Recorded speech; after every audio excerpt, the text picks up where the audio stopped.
Benedict the 16th spoke very kindly and wisely to the church that both forms remain and that there be freedom to celebrate one form or the other form. It is the same church. Therefore, let no one, because you love one form, condemn the other one. That's not acceptable. That's one. Then, who knows, with time, whether our celebration of one form will influence the other form, because the church is alive. The Catholic Church doesn't live in the Vatican Museum. The liturgy is sacred and the essentials are fixed.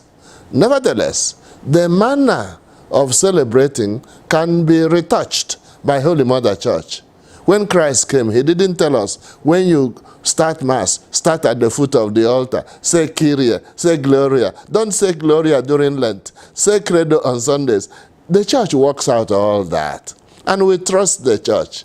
So, every good Catholic will remain flexible and open to what Holy Mother Church says, knowing that the church is much wiser than you or me.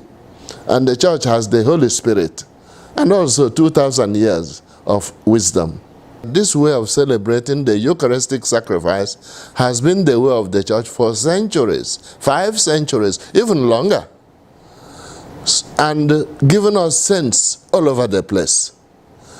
The Holy Mother Church didn't begin 50 years ago with Vatican II. The church was there long before and will be there long after we are dead.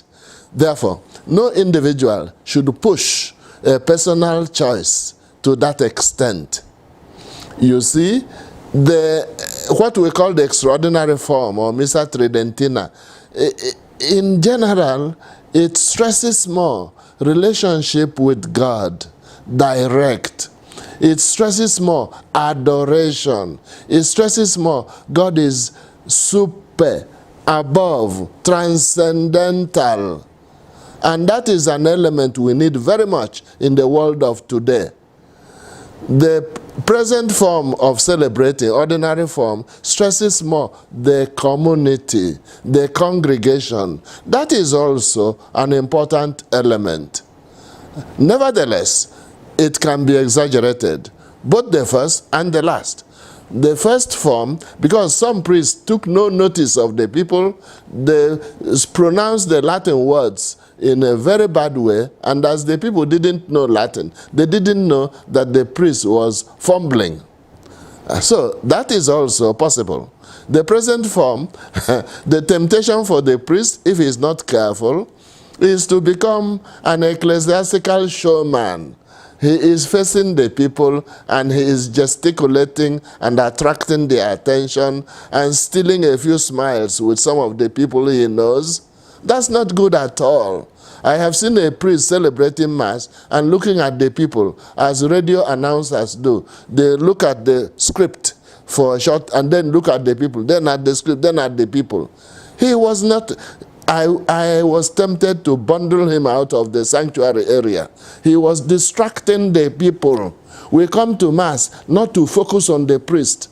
We come to Mass not to enjoy ourselves. We come to Mass not to dance. We come to Mass not to clap and applaud each other. We come to adore God.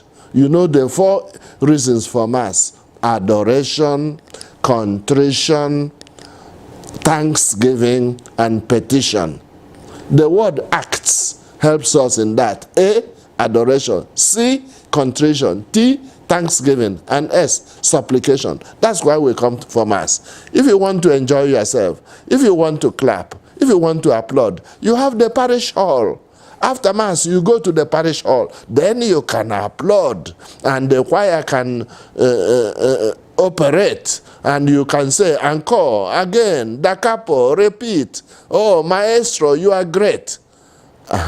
You celebrate yourselves there. But when we come to Mass, we don't want to celebrate ourselves. We want to celebrate Christ in his mysteries. So you can see, there is temptation in either form, but there is also a correct way of celebrating both forms. The main fault is not in the novus order or the older one. The fault is not in the extraordinary form or the ordinary form. The fault is often in the celebrant and in the people and in the choir, which wants to perform as prima donna and show that they are wonderful. So you see, if the priest celebrates well, indeed, the ordinary form can be celebrated in Latin, the whole lot in Latin. So Latin is not the problem. Many people make problems for themselves. So we can say to them, through your fault, through your fault, through your most grievous fault, not through the fault of ordinary form or extraordinary form.